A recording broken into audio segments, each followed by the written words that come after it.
one of the reasons I want to talk to you a little bit before you see everything is that there are themes in all of these animations that are really moving, and they're hard, some of them. Pieces that I'm introducing that is not in competition is called The 21. This is a story you could not tell without doing it animated. It's what happens when people hate other people and they make it their job to take them out of the world. They kill them for their religious beliefs. You can't tell this story in real time. The only way you could actually tell this, because when you see it, you'll understand. This is why animation is everything. Because you can take really hard subject matter and present it to people and teach them what's going on, especially in the world that we're in now, where people are getting hate because they're the wrong color or the wrong gender or the wrong beliefs. This is what happens when it gets out of hand and gets crazy. And when you see this, keep in mind that it's 25 now, and we are still talking about martyrs, people who are martyred because of their beliefs. I love everything you all do, all you animators, because to me, you are telling stories that people need to see, and you're moving people in ways that you don't even know that you're moving them. And so I want to thank you all, first of all. I want to thank all the producers, because I know you all have spent sleepless nights trying to get the directors to get stuff done. I know. So thanks to all the producers, thanks to all the drawers, not the drawers, but the people who draw. Thanks to the people who animate, thank you. If you want more information about anything you've seen tonight, with us anyway, you can go to our website and get more information.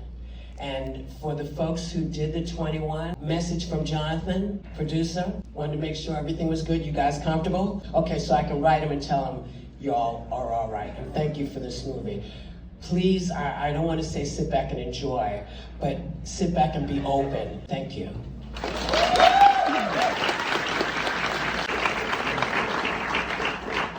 Thank you so much for coming this evening. I am here to introduce the rest of our animation program tonight and to welcome the directors as well.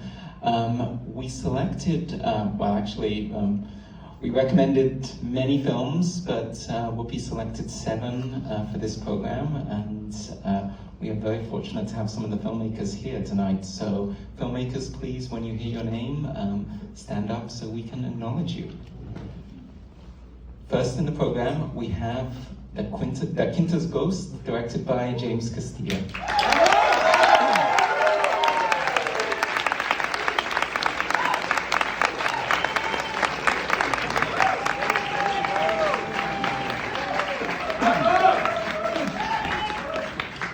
Petra and the Sun, directed by Malu Forte and Stefania Malachini.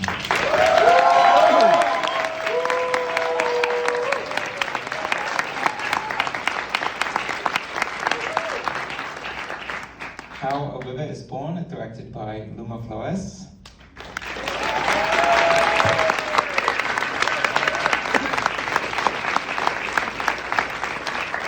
Ovary-Acting, directed by Ida Malone.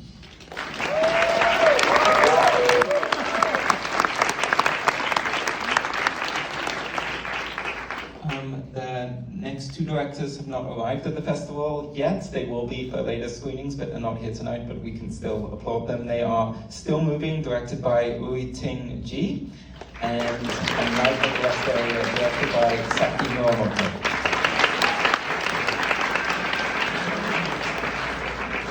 Closing out tonight's program, we have The Piano, directed by Avery Kroll.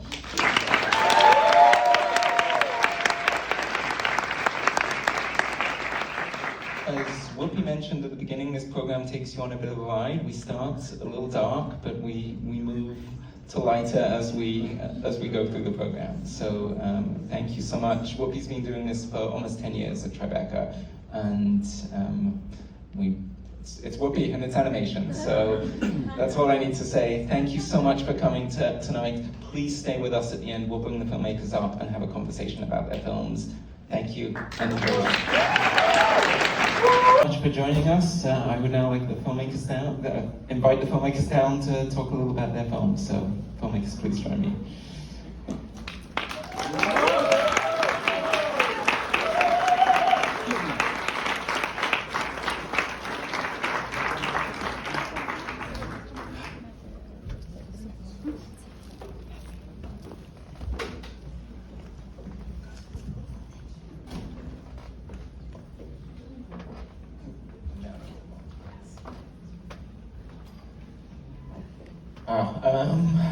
First, would you all be so kind as to introduce yourselves and your films, and if you have any of your team in the audience, you can acknowledge them as well. I'm definitely going to do that. Okay. My name is James A. Castillo. I made the Quinta's Ghost, and 4 members of my team, which I'm going to ask to stand up, please, very quick. Charlie, Danny, from they produce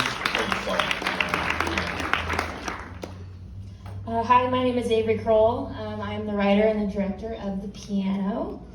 And I've got a couple of my teammates here with me. Kristen Brashears, if you want to stand, she's my producer. Amazing job. And then we have Damian Ferreira, who's the advisor, executive producer. And then the amazing music that you just heard is composed by Ryan O'Neill, otherwise known as Sleeping Glass. So we're so honored to have him on our film. Hello, my name is Laura Jane Tunbridge. I'm not a director, I'm the writer of Ovary-Acting. Our amazing director Ida could not be here because she had our production baby 6 weeks ago. So she's with Eleanor, but we're sending her a lot of love. If our team that's here could stand up as well, I would love that. We have one of our amazing producers, Tribeca, which are our songwriter, and our star, Mary Carson, who plays Eva, alongside Sophia Oxnam, who plays Ovy. We also have 2 of our Norwegian funders here who we're very grateful for, so thank you. And we have family and friends in the audience supporting us. And also just want to say we're having reception drinks at 7:30 at Primo's on Chambers Street, and we'd love you all to join us. Hi, I'm Luma Flores. I'm the writer and director of How a River is Born.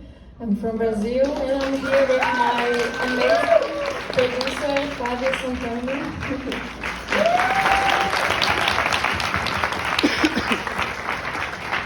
Hello, I'm Stefania Malachini. I'm co-director and co-writer of Petra and the Sun. And we are here with our family and friends. Yes, I am Manu Forte, another director.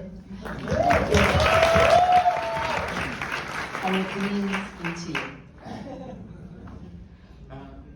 Thank you so much. Malu and Stefania, can I start with you and Petra and the Sun? We wanted to thank Cordelia. She's going to be She will our, interpret, yes. translator. It is a very, I love stop motion, and how can you not love Petra and her dog? But she takes a very kind of dark path with this. It's a very unusual romance. What made you want to take this direction with the film? Well, we prefer speaking Spanish, sorry, but Cordelia is helping for us. Bueno, la historia partió justamente porque queríamos tratar a una protagonista que fuera profunda, que fuera autosuficiente, pero que de alguna manera estuviera bien con su soledad, pero que no fuera suficiente eso, ¿no? Como... Well, you know, we wanted to tell a story where we had a protagonist that was really profound, very independent, and who was good in her solitude, but that in some way it wasn't enough. Y sobre como el twist más dark, en realidad para nosotros tiene más que ver con el cuidado, con estar acompañada y cómo la compañía humana finalmente saca otras cosas, y lo importante que es ese factor de cuidado y de atención y de compartir espacios y pequeños gestos cotidianos. Entonces no es tan dark, quizás. Claro, en el fondo una historia romántica pero con humor negro. And about the dark twist, we wanted to bring forth the importance of care, of company, and what being around another human being can bring out. So at the end of the day, I guess it's not that dark. Also, how long did it take you to make? I know stop motion can take a long time as well, but your character design and the world was so beautiful. Estamos trabajando en esta historia, de hecho, desde el 2019. La primera conversación que tuvimos con Malu sobre la historia fue, de hecho, acá en Nueva York. Y luego, bueno, nuestros fondos son nacionales, fondos estatales. Entonces dependíamos de eso para que el proyecto siguiera adelante. Entonces cada año hacíamos una pequeña etapa y terminamos ahora en el 25.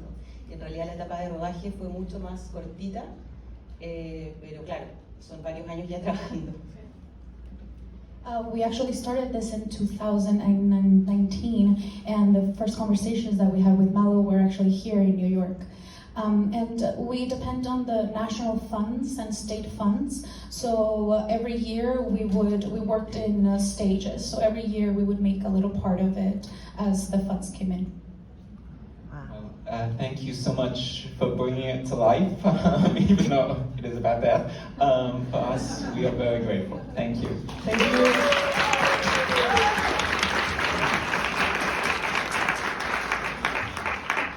Luma, you also created this absolutely beautiful visual world in your animation. We love the design. Can you talk about how did you start to imagine it when you first started animating?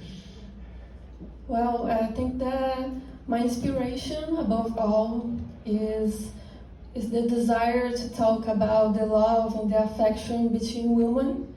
I think that the lesbian, bisexual representations in cinema still faces significant limitations, and I think that my desire was to talk about how beautiful and how poetic this moment of sexual self-discovery can be.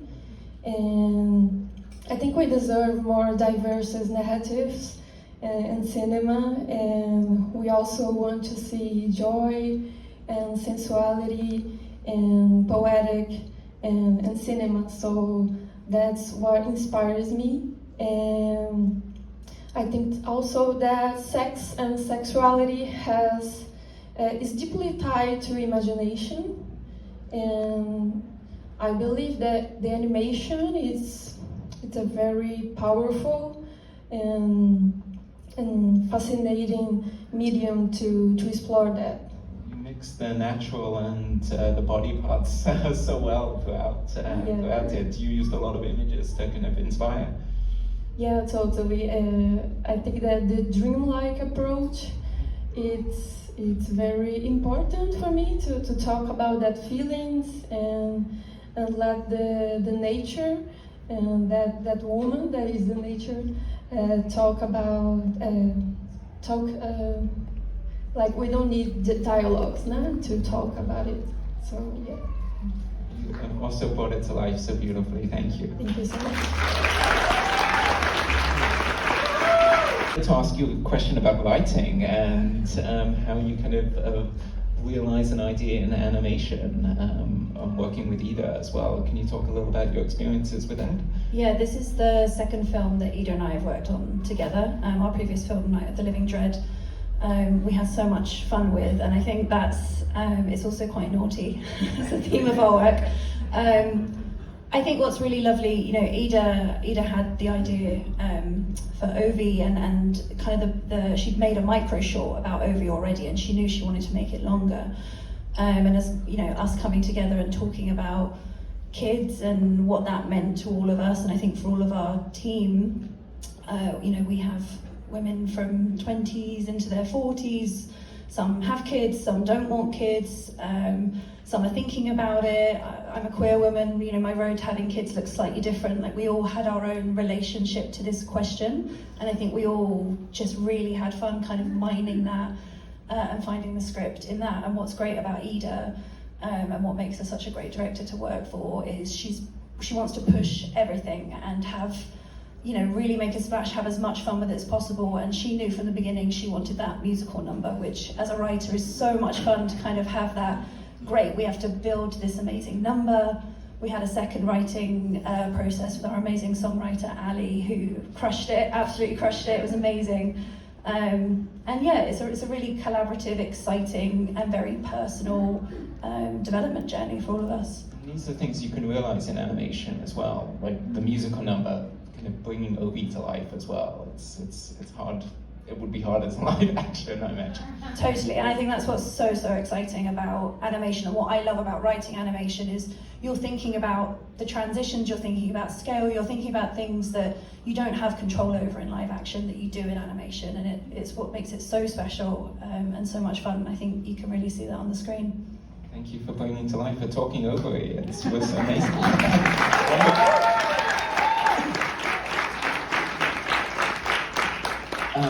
Avery and James, we actually saw both of your films in very early stages of animation, very much work in progress, so it was incredible to see them on screen. I know you both put so much hard work into getting these ready for Tribeca.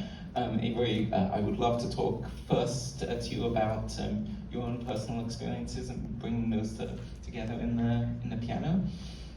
Well, yeah, this project has been such a whirlwind, but I've learned so much from it. And one of my biggest takeaways is it's the artists that make these films. It's not the technology, it's not, you know, you can have all of these other things go wrong, but then the artists will pull through to make it happen. And I could not have done this without such an amazing team. I've never really met most of them in person. We all just communicated over Discord and across over 10 different countries, and which is quite amazing. And they all were such great help with the film and brought their own unique vision to a story that's very personal to me, if you can't tell. So I gave it away. Yes, I tried to hide it, but so I found it very interesting to see them each bring in each unique part of their relationships with their fathers and with their families and traditions and passing things down to the next generation. And those elements I can definitely feel on screen, and it's been very fun process. And am I right in thinking this was your first animation, yes? Or My first director debut, correct, yes, so. Oh, wow. It's a huge undertaking.